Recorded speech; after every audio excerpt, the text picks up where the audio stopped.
رب ذوالجلال سے دعا ہے کہ اللہ کریم ان کا سود و گداد اسی طرح سلامت رکھے۔ انہی الفاظ کے ساتھ میں آگے بڑھتا ہوں۔ یہ جو پیچھے احباب بیٹھے ہیں یہ قریب قریب آ جائیں، قریب آ جائیں، محفل کا حسن دوبالا رکھیں۔ یہ اللہ تعالیٰ کے رسول صلی اللہ علیہ وآلہ وسلم کے صحابہ کی سنت ہے کہ جب حضور کی بزم سجتی تو صحابہ جرمٹ بنا کے اکیلے اکیلے نہیں، کٹھے ہو کر ایک دوسرے سے سر جوڑ کر بیٹھتے تھے۔ آگے ہو جائیں، شاباش، آگے ہو جائیں، سارے آگے والی جگہ کمپلیٹ کریں جی۔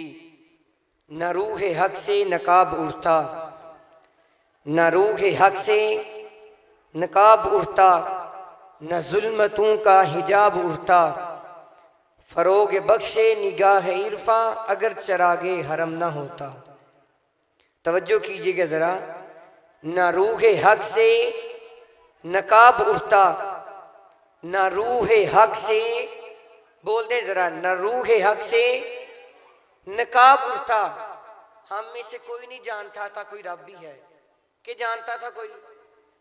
ہم میں سے کوئی نہیں جانتا تھا کہ رب ہے، وہ تو چھپا ہوا خزانہ تھا۔ یہ تو پیارے آقا کریم صلی اللہ علیہ وآلہ وسلم کی کرم نوازی ہے، آپ کی آمد ہے کہ ہم بھی جاننے لگے کہ کوئی ہمارا رب ہے۔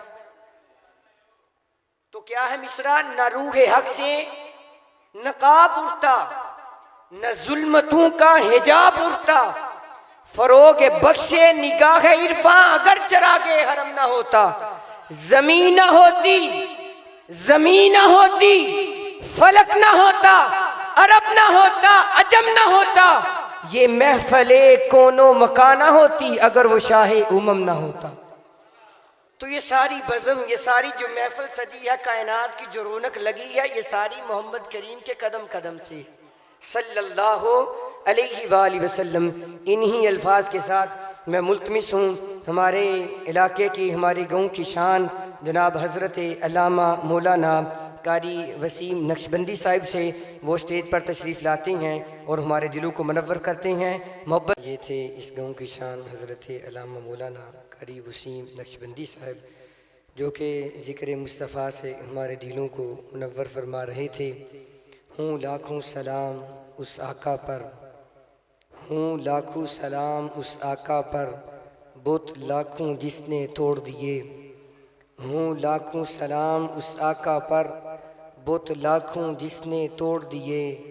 دنیا کو دیا پیغام سکون، طوفانوں کے رخ موڑ دیے۔ اس محسن انسانیت نے کیا کچھ نہ دیا انسانوں کو۔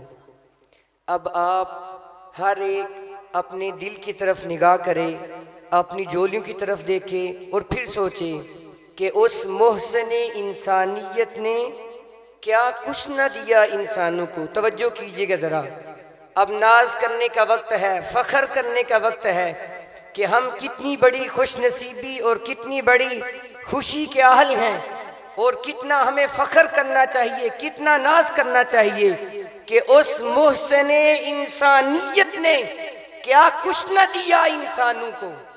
اس پیارے آقا علیہ الصلوۃ والسلام نے، اس محسن انسانیت نے کیا کچھ نہ دیا انسانوں کو۔ دستور دیا، منشور دیا، کئی راہیں دی، کئی موڑ دیے۔ دستور دیا، منشور دیا، کئی راہیں دی، کئی موڑ دیے۔ انہی الفاظ کے ساتھ بارگاہ سرور کونین میں درودوں کی کلیاں اور سلاموں کے ہار روز ازل سے پڑھے جا رہے ہیں اور جناب اب تک پڑھے جاتے رہیں گے۔ ذکر نعرہ تکبیر، نعرہ تکبیر، نعرہ رسالت، نعرہ رسالت، نعرہ حیدری۔ جناب ہماری محفل کی زینت بنے استاد العلماء حضرت علامہ مولانا استاد محترم طبیر اختر چشتی صاحب، اور ہماری آج کی محفل کی رونق جناب حضرت علامہ مولانا پیر سید بلال شاہ صاحب کاظمی صاحب، اہلا و سہلا مرحبا۔ ہماری محفل کی زینت بنے، ہمارے اسٹیج کو چار چاند لگائے۔ اللہ کریم ہمارے کاوشیں کوششیں اپنی بارگاہ میں قبول فرمائے۔ انہی الفاظ کے ساتھ بارگاہ سرور کونین میں درودوں کے ہار اور سلاموں کی کلیاں پیش کرنے کے لیے تشریف لاتے ہیں جو کسی تعارف کے محتاج نہیں، جناب عزت مآب ثنا خان مصطفیٰ گلستان چمن رسالت، جناب عزت مآب محمد نواز چشتی صاحب۔ ماشاءاللہ یہ تھے متعلم فہم القرآن حافظ محمد معظم صاحب، جو کہ کلام رب سے ہمارے دلوں کو منور فرما رہے تھے۔ اللہ پاک ان کے سوز و گداز کے اندر مزید برکتیں رفتیں عطا فرمائے، اور اسی طرح اخلاص سے درد دل سے رب کریم ان کی زبان کو قرآن سے مزین فرمائے۔ محبت کے ساتھ نعرے کا جواب دیجیے، نعرہ تکبیر، نعرہ رسالت، نعرہ رسالت، نعرہ حیدری، نعرہ حیدری۔ نبی کریم علیہ السلام کا فرمان نشان ہے، فرمایا جب تمہارا دل کرے کہ جنت میں سے کچھ کھانے کا، جنتی نعمتیں کھانے کا، جنت میں چرنے کا، تو فرمایا پھر رب تعالیٰ کے گھروں کے اندر آ کر رب تعالیٰ کے ذکر کو چھیڑ لیا، یعنی کہ بندہ مومن کی غذا دنیا میں رہتے ہوئے اگر کوئی جنت سے اپنا ناتا رشتہ توڑنا چاہتا ہے تو وہ ان محفلوں سے دور، اور جو اپنا تعلق جوڑنا چاہتا ہے وہ مسجد میں آ کر اللہ تعالیٰ کے ذکر کے اندر مگن ہو جائے، وہ سمجھے کہ میں اللہ تعالیٰ کی جنت کی نعمتیں کھا رہا ہوں۔ جنتی نعمتیں یہ مساجد جو ہیں یہ اللہ تعالیٰ کے ایسے مظہر ہیں جہاں سے انسان کے دلوں کی دنیا آباد ہوتی ہے، انسان اپنے دل کا نور لے کر جاتا ہے، انسان بندہ مومن اپنی امنگیں لے کر جاتا ہے، وہ اپنے سینے کو روشن کر کے جاتا ہے، اور اپنے سینے کو منور کرتے ہوئے جب وہ اللہ تعالیٰ کے گھروں سے مساجد سے نکلتا ہے تو جو فرشتے مسجد کے اندر جب بیٹھا ہوتا ہے اپنے پل پھرائے ہوتے ہیں، وہ جیسے ہی بندہ مومن مسجد سے باہر نکلتا ہے وہی رحمت کے فرشتے اس کے ساتھ ساتھ چلتے ہیں۔ کس کی بدولت؟ اس ذکر کی، اس شکر کی، اس اللہ تعالیٰ کے ذکر کے اوپر جو رحمتیں اترتی ہیں اس کی بدولت۔ تو ہم خوش نصیب ہیں، ہم ایسے سمجھتے ہیں کہ یہ محفل ہیں، یہ جو اللہ تعالیٰ کے ذکر کی، حضور کی بزم کی جو محفل ہیں یہ ایسے ہی ہیں۔ ہمارے تو اسلاف نے لکھا کہ اللہ تعالیٰ کے ذکر کی بزم سجانا، پیارے رسول صلی اللہ علیہ وآلہ وسلم کے ذکر کی بزم سجانا، یہ کام کن کا ہے؟ یہ اہل ایمان کا کام ہے، اور یہ چنے ہوئے لوگ ہوتے ہیں۔ اللہ تعالیٰ ان کا انتخاب کرتا ہے اپنے پیارے رسول علیہ السلام کے ذکر کے لیے۔ ایک وقت وہ آیا، رب تعالیٰ کا قرآن کہتا ہے وَإِذْ أَخَذَ اللَّهُ مِيثَاقَ الَّذِينَ، وقت وہ آیا وَإِذْ أَخَذَ اللَّهُ مِيثَاقَ النَّبِيِّينَ کہ کبھی اللہ تعالیٰ اعلان کرتے ہوئے کہتا ہے، اپنے انبیاء کو مخاطب کرتا ہے کہ انبیاء ایک وقت ایسا آنے والا ہے کہ تمہارے پاس میرا نبی مبعوث ہوگا، میرا نبی تمہارے پاس آئے گا، اب تم نے کیا کرنا ہے؟ لما آتیتکم من کتاب و حکمہ، اس کی ایکو ذرا کم کریں بھائی جان، اس کی ایکو کم کریں۔ میثاق النبیین لما آتیتکم من کتاب و حکمہ، فرمایا تمہیں میں کتاب دوں گا، تمہیں میں حکمت دوں گا، تمہیں تحفے دیے جائیں گے، تمہیں تحائف دیے جائیں گے۔ ثم جاءکم رسول، فرمایا تمہارے پاس نبوت ہوگی، رسالت تمہارے پاس ہوگی، تم نبوت کے منصب پر فائز ہوگے، لوگ تمہارا امتی ہوں گے، لوگ تمہاری طرف آنا، تمہارے ہاتھ میں ہاتھ دینا سعادت سمجھیں گے۔ لیکن فرمایا جب تمہارے پاس نبوت ہو، رسالت ہو، جب تمہارے پاس نبوت کا فریضہ ہو، جب تم نبی بن کر دنیا میں مبعوث ہو جاؤ، ثم جاءکم رسول، پھر میری طرف سے تمہارے پاس آ جائے میرا رسول، ثم جاءکم رسول مصدق لما معکم، فرمایا تمہاری نبوتیں، تمہاری رسالتیں، تمہاری صدارتیں ایک طرف رہ گئی، فرمایا تم نے ہر چیز کو چھوڑ کر میرے نبی کی مدد کو جانا ہے، میرے نبی کی تصدیق کو جانا ہے۔ ثم جاءکم رسول مصدق لما معکم، فرمایا تمہارے اپنی نبوت نہیں دیکھنی، رسالت نہیں دیکھنی، نبی ہونا نہیں دیکھنا، تم نے ہر چیز کو دیکھ کر میرے نبی کی تصدیق کرنی ہے۔ تو جہاں انبیاء کی یہ ڈیوٹی لگی، انبیاء کو یہ فریضہ دیا گیا کہ تم نے میرے نبی کی تصدیق کرنی ہے، ان کی ڈیوٹی یہ بھی تھی کہ وہ اپنے ماننے والوں کے عقیدے صحیح کریں، اپنے ماننے والوں کو کلمہ پڑھا کر راہ راست پر لائیں، لوگوں کو کفر سے باز کریں، شرک سے باز کریں، ان نحوسوں سے انہیں پاک کر دیں۔ لیکن فرمایا وہ ڈیوٹی تمہاری ایک طرف ہے، لیکن میرے نبی کے ساتھ محبت کا رشتہ ایک طرف ہے۔ تو یہ وہ محبت کا رشتہ ہے جسے ہم آج استوار کر رہے ہیں۔ تو کریم آقا علیہ الصلوۃ والسلام کے پیارے غلاموں، آقا کی ثنا خوانی، آقا کی ثنا خوانی دراصل عبادت ہے، آقا کی ثنا خوانی دراصل عبادت ہے۔ ہم نعت کی صورت میں قرآن سناتے ہیں۔ انہی الفاظ کے ساتھ میں ملتمس ہوں متعلم فہم القرآن اسلامک یونیورسٹی دہروال جناب حافظ عبد الرحمن صاحب سے، وہ آتے ہیں اور نعت رسول مقبول سے ہمارے دلوں کو منور فرماتے ہیں۔ محبت کے ساتھ ان کا استقبال کیجئے۔ نعرہ تکبیر۔ ثنا خوانی دراصل عبادت ہے، ہم نعت کی صورت میں قرآن سناتے ہیں۔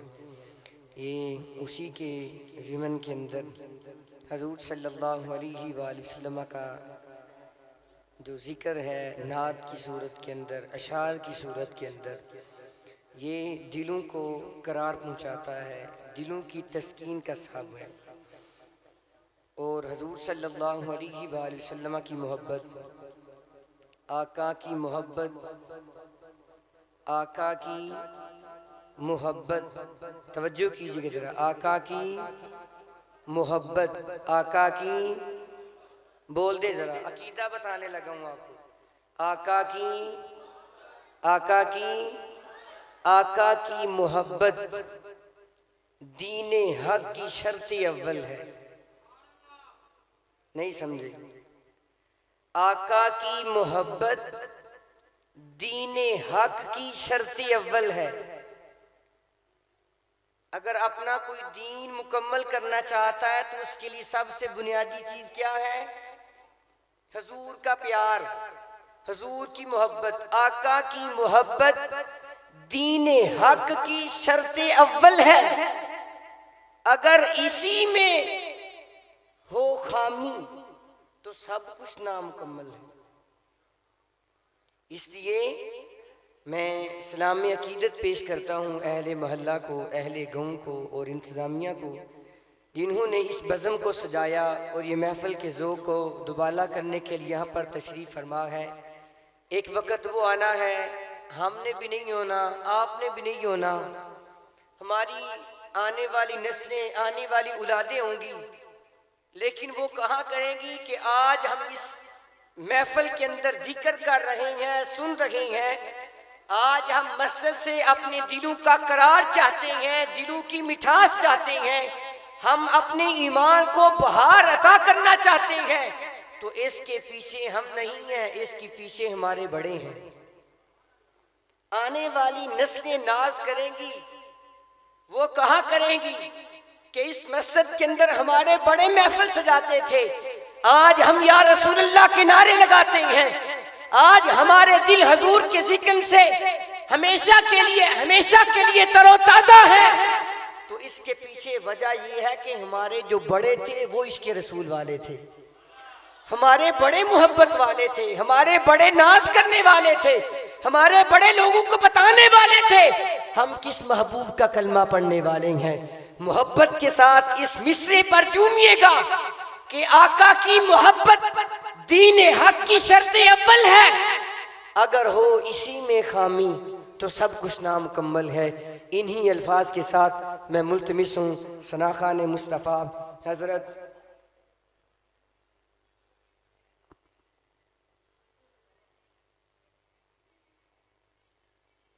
ثنا خان مصطفیٰ چمنستانی رسالت عزت مآب محمد ناصر حسین نقشبندی صاحب سے وہ اسٹیج پر تشریف لاتے ہیں اور ذکر محبوب سے ہمارے دلوں کو منور فرماتے ہیں۔ محبت کے ساتھ نعرہ تکبیر، نعرہ رسالت، نعرہ حیدری، سرکار کی آمد، سرکار کی آمد، آمد مصطفیٰ۔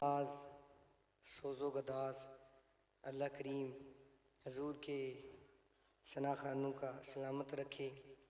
انداز ہر ایک کا مختلف ہوتا ہے، جدا گانا ہوتا ہے، مقصد حاضری ہوتا ہے کہ اللہ کریم کے رسول صلی اللہ علیہ وآلہ وسلم ہم سے راضی ہو جائیں۔ وہ کوئی سٹیج پر آ جائے یا آپ احباب سامنے بیٹھے ہیں، ہر ایک کا نظریہ یہی ہے۔ آپ وہاں حاضری لگوانے آئے ہیں اور کچھ احباب یہاں پہ حاضری لگوانے جاتے ہیں۔ بات یہ ہے کہ یہاں پر منبر سجانا اور حضور کی مدح ثنائی کو بیان کرنا، یہ بھی حضور صلی اللہ علیہ وآلہ وسلم کی لگائی ہوئی ڈیوٹی ہے، لیکن جہاں پر آپ بیٹھے ہوئے ہیں یہ ڈیوٹی کوئی عام نہیں ہے۔ آپ سمجھتے ہیں کہ شاید جو سٹیج پر آ جاتا ہے اس کی کیا بات ہو، اس کی شان ہے، وہ ٹھیک ہے، واقعی اس کا مقام بڑا ہے، مرتبہ بڑا ہے، لیکن جس جگہ پہ آپ بیٹھے ہیں کم آپ بھی نہیں ہیں۔ آپ پوچھیں گے وہ کیسے؟ میں کہتا ہوں جہاں پر آپ بیٹھے ہیں یہ سنت مصطفیٰ ہے۔ حضور اپنے صحابہ کے ساتھ مل کر خود اپنا سٹیج لگوا کر اس پر حسان کو بٹھا کر خود پھر محفل کے اندر بیٹھ کر اپنا ذکر سنا کرتے تھے۔ تو آپ لوگ کوئی عام نہیں ہے، آپ سب سے مقام مرتبے والے ہیں، آپ سب سے سٹیٹس والے ہیں، آپ کا مرتبہ سب سے بلند ہے کہ آپ حضور صلی اللہ علیہ وآلہ وسلم کی سنت کے اوپر عمل کرتے ہوئے آپ محفل کو سننے بیٹھے ہیں۔ ہم رب ذوالجلال سے دعا کرتے ہیں کہ اللہ کریم آپ کی محبتیں، آپ کا سوز و گداز یہ بھی سلامت رکھے۔ ارباب نظر کو کوئی ایسا نہ ملے گا، ارباب نظر کو کوئی ایسا نہ ملے گا، بندے تو ملیں گے پر آقا نہ ملے گا۔ تاریخ اگر ڈھونڈے گی ثانی محمد، ثانی تو بڑی چیز ہے سایہ نہ ملے گا۔ تو ہم اس بات کا اظہار کر رہے ہیں کہ جس نبی کا ہم کلمہ پڑھنا لے ہیں والے ہیں، وہ ہر چیز سے جدا گانا ہے، وہ ہر چیز سے ممتاز ہیں، ان کی وقار، ان کا سٹیٹس، ان کا منصب سر سے جدا ہے۔ تلک الرسل فضلنا بعضهم علی بعض۔ انہی الفاظ کے ساتھ میں ملتمس